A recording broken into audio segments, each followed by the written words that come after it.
Kita ke sorotan lainnya, Saudara. Komisi Pemilihan Umum Provinsi Papua menggelar pemungutan suara ulang pemilihan gubernur dan wakil gubernur Papua.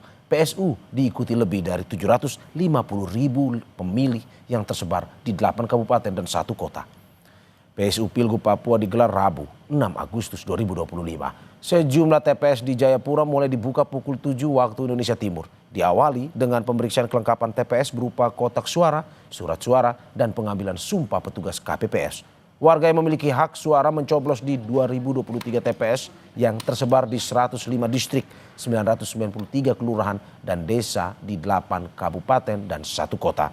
Untuk memastikan pelaksanaan PSU berjalan aman dan lancar, sebanyak lebih dari 8.000 personel gabungan dikerahkan ke semua TPS.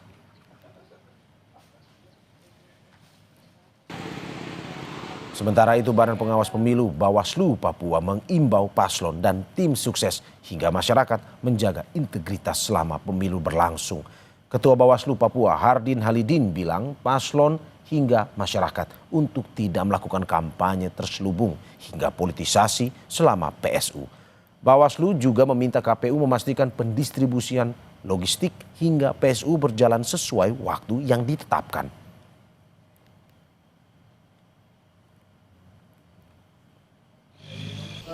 Menjaga integritas proses pemilihan serta kondisivitas pelaksanaan pemilihan suara ulang, pemungutan suara ulang di Provinsi Papua pasca putusan Mahkamah Konstitusi.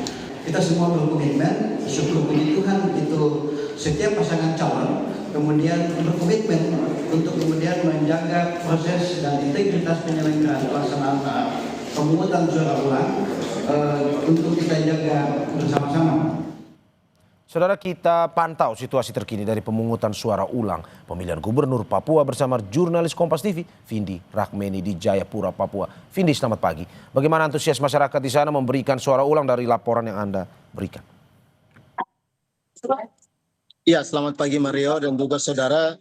Dapat saya sampaikan saat ini saya sedang berada di TPS 13 Perumahan Joko Indah, Kelurahan Dobon Solo, Distrik Sentani, Kabupaten Jayapura, di mana TPS ini sudah mulai buka pukul 7 waktu Indonesia Timur untuk melayani warga yang ingin memberikan hak pilihnya pada pemilihan atau pemungutan suara ulang pemilihan gubernur dan wakil gubernur Papua.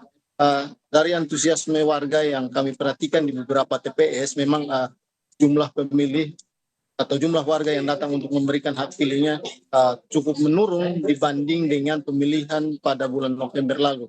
Namun meski begitu, petugas KPPS ini masih menunggu warga untuk datang dan TPS akan dibuka hingga pukul 12 waktu Indonesia Timur untuk warga yang mendapat surat undangan. Sementara untuk warga yang tidak memiliki surat undangan dapat memberikan hak pilihnya setelah pukul 12 waktu Indonesia Timur. Seperti Mario, kemudian juga dapat saya sampaikan atau menggambarkan bahwa pelaksanaan pemungutan suara ulang ini merupakan putusan Mahkamah Konstitusi setelah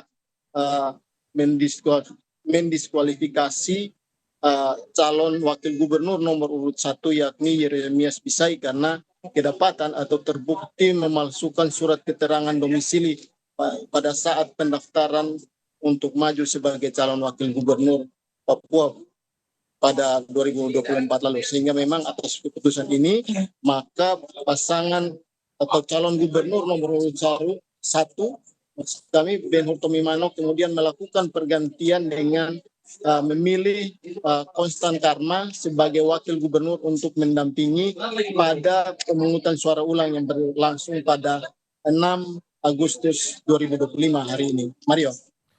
Ya, Vindi, polisi menyebut ada 246 TPS sangat rawan di 9 kabupaten kota. Lalu bagaimana pengamanan dilakukan supaya pencoblosan yang berjalan aman dan lancar? Ya Mario, memang terkait dengan jumlah TPS sendiri, jumlah TPS pada pemungutan suara ulang ini berjumlah 2023 TPS. Dari 2023